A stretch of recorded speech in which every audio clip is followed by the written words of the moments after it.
الهذلي ما شاء الله. كيف حالك؟ الحمد لله. طيب الحمد لله. هذا سمو الامير سلطان بن سلمان. الامير سلطان بن هذا سلمان. اللي عارف هذا اللي لهم 7 سنوات يحفرون ويدفنون يحفرون ويدفنون لا صلحوه ولا فرجوا. اعطينا العصا هذه عشان نضرب لا بضربهم الله لا تخاف. انا ابشرك انه شغلهم طيب، بس الفلوس بعض الاحيان تقصر، لكن الحين انتهوا من الاشياء الصعبه. الحين الاشياء السهله ان شاء الله، ونفتتح سوا احنا وياك بعد اسبوع ان شاء الله. ايوه هم يقومونا احنا من فعلكم.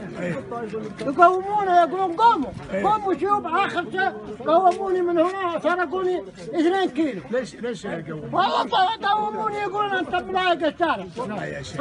وشال العسل حقي وبعدها ولا 2 كيلو ما وين محل العسل حقك؟ انا عسل المحل هناك بسطة. ابسط طرف الشارع ما عندي انا حاله. اخذ لك محل تجلس فيه، ايش رايك؟ ما عليه قلت لي محل